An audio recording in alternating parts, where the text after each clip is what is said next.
June 15th, 1957.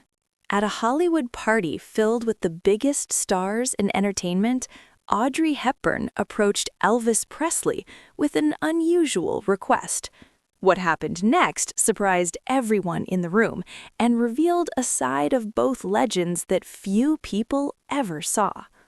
The party was taking place at the Beverly Hills home of producer Hal Wallis, one of the most influential figures in Hollywood. It was one of those evenings where fame was everywhere you looked. Frank Sinatra was charming guests by the bar, Cary Grant was sharing anecdotes on the terrace, Grace Kelly, on the verge of becoming Princess of Monaco, was chatting and laughing with directors near the pool. And right in the midst of this glittering scene stood two icons who, in their own unique ways, defined the peaks of their worlds. Elvis Presley, just 22, the explosive new king of music, dressed in a sharp suit that still couldn't fully mask his unease at these upscale Hollywood affairs, and Audrey Hepburn, 28, glowing from her recent Oscar triumph, the very picture of refined grace in an understated black dress that effortlessly outshone everyone else's finery. Elvis had been brought there by Hal Wallis, who was eager to steer him toward more dramatic film roles. Elvis wasn't thrilled to be present. He felt like an outsider among these seasoned performers who'd honed their skills for years. Unsure whether he was primarily a singer dipping into acting or the reverse, he lingered near the French doors to the garden, sipping a Coca-Cola and trying to blend in, when he spotted her heading his way. Audrey Hepburn glided through the crowd with effortless poise, people instinctively parting to let her pass, not out of demand, but because her aura simply drew them aside. Elvis knew her movies well. Roman Holiday had captivated him. He'd watched it multiple times, struck by her ability to express deep feeling through the smallest glance or gesture. She embodied the natural, authentic acting he aspired to, and now she was approaching him directly. His pulse quickened as she stopped in front of him and offered that radiant, sincere smile, the kind that lit up her eyes and made the cameras adore her. "Mr. Presley," she said in her elegant yet playful tone, "Audrey Hepburn, I've been hoping to meet you all evening." Elvis nearly chuckled at the idea of Audrey Hepburn feeling the need to introduce herself. "Yes, ma'am," he replied. "I know exactly who you are. I'm a huge fan of your work." "And I'm a fan of yours," she answered warmly, "though I have to admit I've been wanting to ask you something a bit out of the ordinary." Elvis's thoughts spun. An autograph? A photo? A possible project? "Go ahead, ma'am." Audrey glanced briefly at the surrounding guests, then leaned in just a touch, like sharing a private confidence. "I'm getting ready for a new film, and there's a scene where my character tries dancing to this rock and roll that's everywhere now. The director wants it to feel real, but I'm completely lost when it comes to moving to your kind of music." She paused, a spark of fun in her gaze. "So I was wondering, Mr. Presley, if you'd be willing to give me a quick dancing lesson, right here, right now?"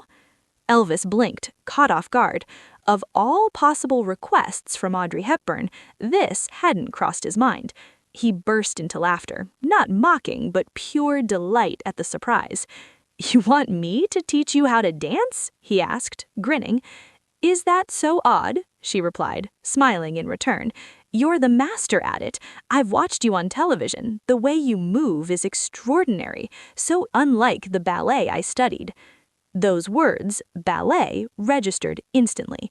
Audrey Hepburn had classical ballet training. One of the world's most graceful women wanted lessons from him. On impulse, he said what would later become one of his cherished tales. "I'll make you a deal, Miss Hepburn. I'll show you rock and roll if you'll show me ballet." The words lingered a second, then Audrey tossed her head back in genuine laughter, bright and unrestrained. "Mr. Presley," she said, eyes twinkling, "you've got yourself a deal." By now, their exchange had drawn attention.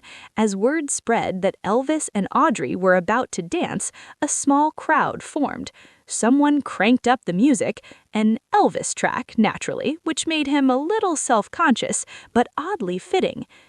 "Okay," Elvis said, suddenly mindful of the eyes on them. "Rock and roll isn't about strict steps. It's about catching the rhythm and letting your body answer it." "That sounds wonderfully liberating.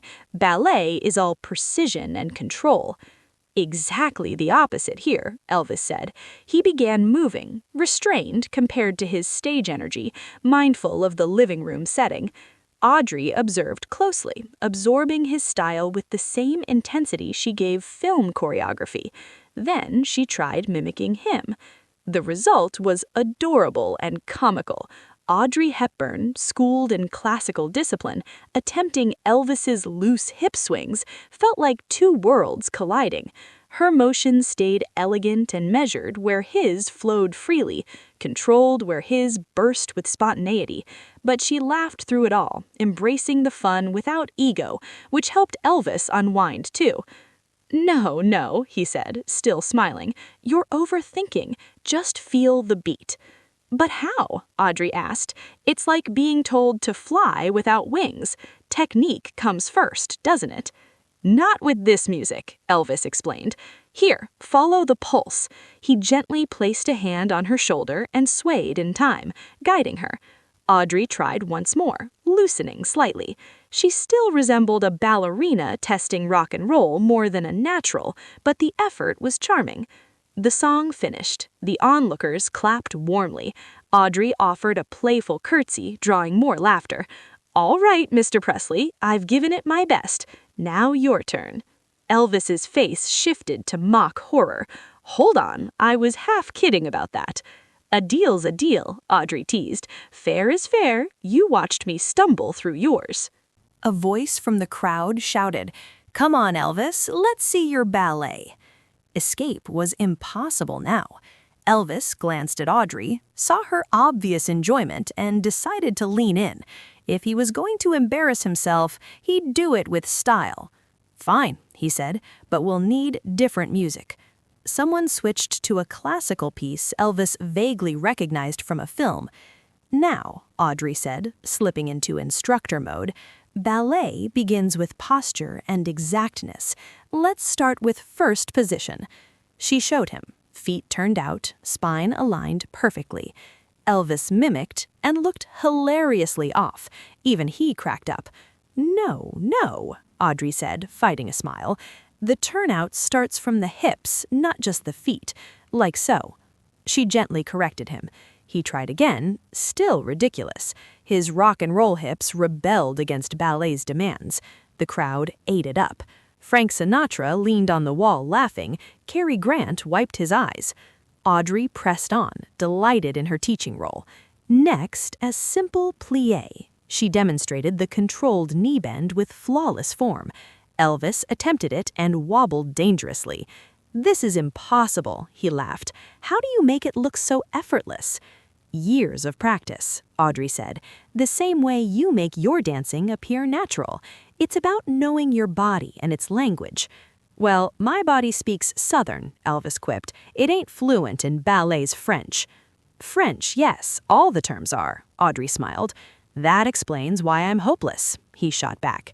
They kept at it a few minutes more, Audrey patiently guiding basic positions, Elvis gamely trying while the party watched and chuckled. It was obvious Elvis would never master ballet, just as Audrey wouldn't become a rock and roll sensation. Yet something deeper unfolded amid the humor. Two artists from opposite realms connecting through movement and music, gaining insight not only into steps, but into each other's creative worlds. After Elvis's near-disastrous releve attempt nearly toppled him, Audrey mercifully ended it. "I think we've both gained something worthwhile tonight." "What's that?" Elvis asked, catching his breath. "That we should stay with our strengths," Audrey said, smiling. "You with rock and roll, me with films. Still, trying your style has given me real admiration for it. It seems effortless when you do it, but it demands its own kind of discipline." Elvis nodded. "Same here. I knew ballet was tough, but experiencing it, you make floating look easy. And you make rock and roll feel like pure freedom, which it truly is." They paused, two superstars at their heights, having just played the fool before Hollywood royalty, and neither minded. "Thank you, Mr. Presley," Audrey said, offering her hand. "This turned out far more enjoyable than I imagined." Elvis took it, but instead of a shake, he bowed over it theatrically, earning another laugh from her. "The pleasure was mine, Miss Hepburn." As the party resumed and conversations restarted, Elvis and Audrey found themselves by the terrace doors. "You know," Audrey said softly, "I was actually quite nervous approaching you." Elvis was surprised. "You? Nervous to talk to me?" "Of course," she admitted. "You're Elvis Presley, and I'd heard you're often shy at these Hollywood events." "I am," he confessed. "I never know what to say around folks here. They're all so polished, so experienced. I'm just a Mississippi kid who got lucky." Audrey smiled. "And I'm just a Belgian girl who was in the right spot at the right moment. We're more alike than different. We've both been thrown into fame's spotlight and are figuring out how to stay true to ourselves." Elvis hadn't framed it that way before, but she was spot on. Despite their contrasting paths, they shared the challenge of preserving authenticity amid celebrities' pressures. "You know what felt good tonight?"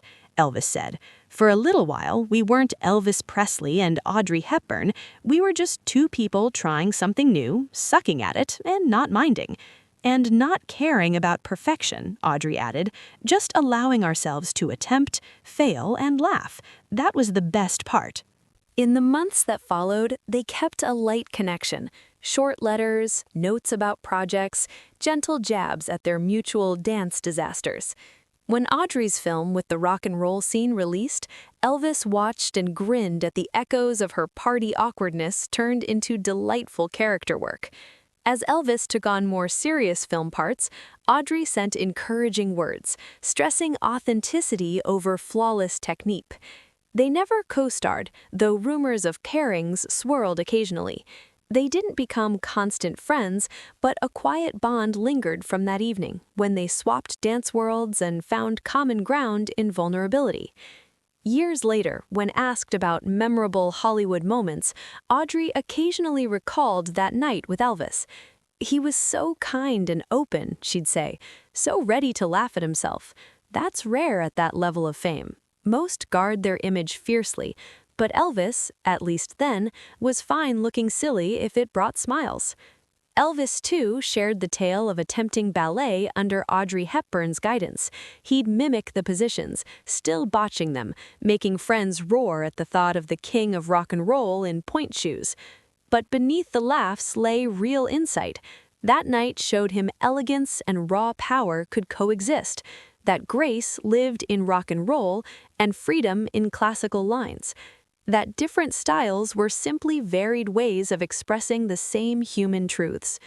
The party where Elvis and Audrey traded dances turned into one of those cherished Hollywood legends, retold with warmth and amusement by those present.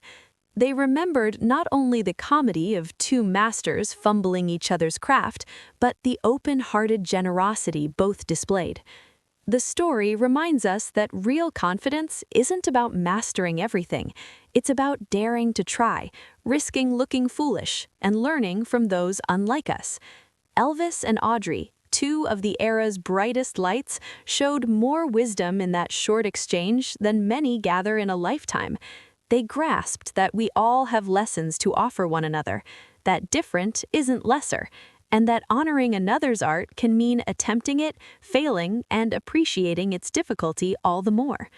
And perhaps above all, they knew it's fine not to excel at something, that the courage to step beyond comfort, the kindness to teach, and the humility to learn outweigh technical flawlessness. If this story of mutual respect, cross-cultural learning, and the courage to look foolish moved you, make sure to subscribe and hit that thumbs up button.